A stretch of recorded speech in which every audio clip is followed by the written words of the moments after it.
Ayan, welcome back po muli sa ating pagbalag. Ayan, so tingnan po natin ulit yung mga iba pa natin makikita dito na prutas, no? Kung saan gusto ko kasi maghanap ng medyo mura.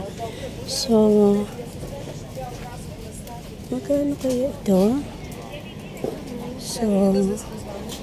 So siguro,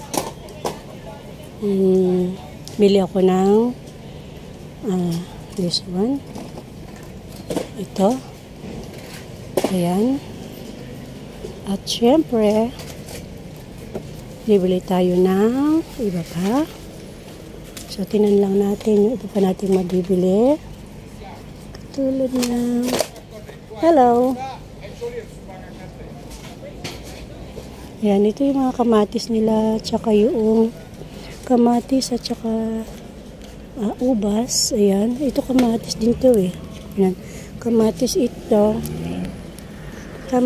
na kung saan kulay maliliit lang siya, kulay yellow, and then ito yung kanyang iba pa, yung kamatis ito, so maliliit lang ito, masarap ito, so masarap ito.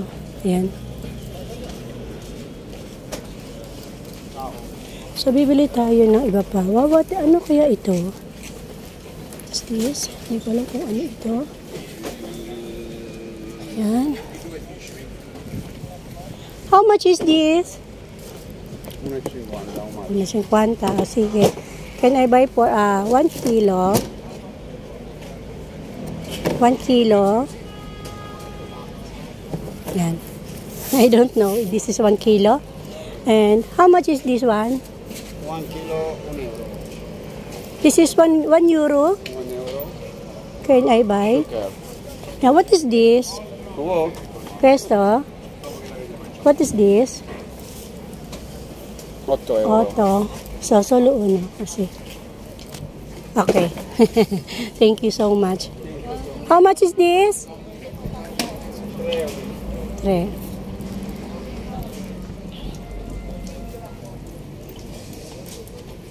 And siguro ito. This one? Ito guys, tinan po natin to. Ito maganda ito. 50 cents. Okay. Okay. This one is 2 euro.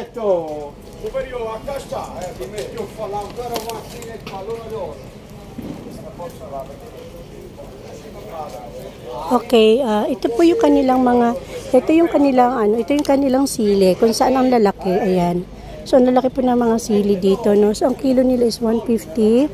And then, ito yung kanilang patatas, no? Ang lalaki ng kanilang so ang kanilang patatas is malalaki pa rin, ayan. So ito yung kanilang patatas, and then ito yung tinatawag na zucchini, ayan, zucchini po yan, kung saan malalaki din, no? Yung kanilang apple green.